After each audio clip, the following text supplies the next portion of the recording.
Kasih karunia dan damai sejahtera dari Allah Bapa kita dan dari anaknya Tuhan Yesus Kristus menyertai kamu sekalian. Amin. Shalom saudara-saudari sahabatku semua. Firman Tuhan yang menyapa kita hari ini, hari Kamis tanggal 20 November 2025, tertulis di dalam kitab Mazmur pasal 27 ayat 1. Mari sahabatku kita simak dan renungkan firman Tuhan yang menjadi kekuatan dan inspirasi untuk menjalani hari ini. Demikian. Dari Daud, Tuhan adalah terangku dan keselamatanku. Kepada siapakah aku harus takut? Tuhan adalah benteng hidupku. Terhadap siapakah aku harus gemetar? Ede sian si Daud.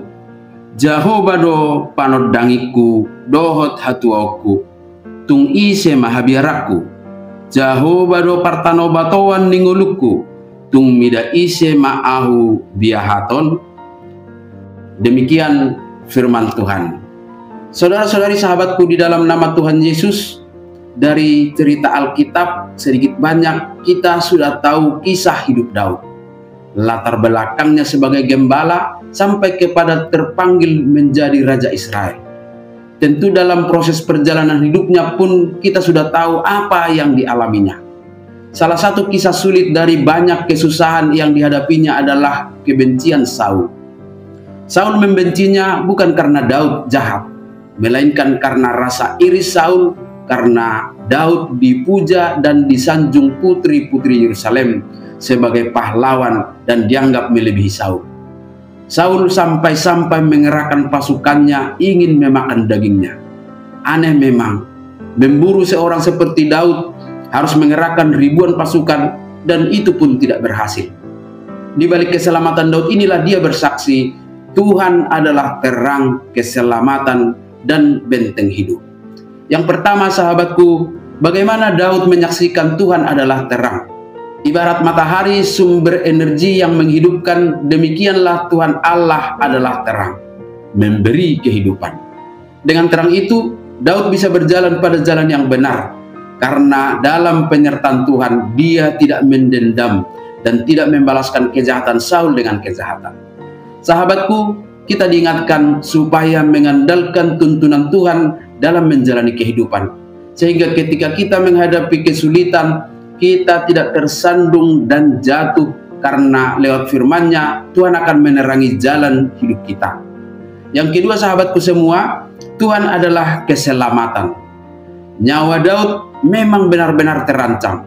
Sementara dari dirinya sendiri, dari kekuatannya sendiri, ia tidak dapat selamat. Maka ketika dia mengalami keselamatan itu, dia bersaksi bahwa itu bersumber dari Tuhan. Kiranya keyakinan seperti ini juga boleh menguasai hati kita dalam menjalani kehidupan kita saat ini. Keselamatan dari Tuhan itu sempurna, jasmani dan rohani sekaligus. Yesus sudah menyelamatkan kita. Itu adalah hal fundamental dalam keberadaan kita saat ini. Selamat di dunia ini dan selamat dalam kehidupan yang kekal. Kiranya menjadi kesaksian iman kita atas kebaikan Tuhan.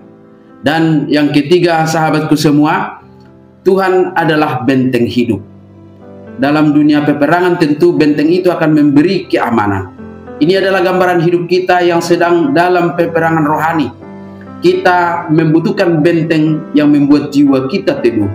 Kita sangat rentan dan rapuh di tengah banyaknya masalah kehidupan, membanjirnya ujaran kebencian, berita bohong atau hoax, persekongkolan, dan ancaman-ancaman tindakan kriminal. Tetapi Tuhan adalah benteng hidup kita yang menjamin pikiran kita tetap bisa jernih dan hati kita tetap teduh, tidak dihanyutkan oleh keadaan kita. Maka sahabatku semua, fokuslah kepada Tuhan. Penyertaannya adalah yang terbaik dan pasti kita tidak kehilangan kebahagiaan. Karena apapun itu, kita akan selalu dijaganya. Karena Tuhanlah terang, keselamatan, dan benteng hidup kita. Amin. Selamat beraktivitas, Tuhan memberkati.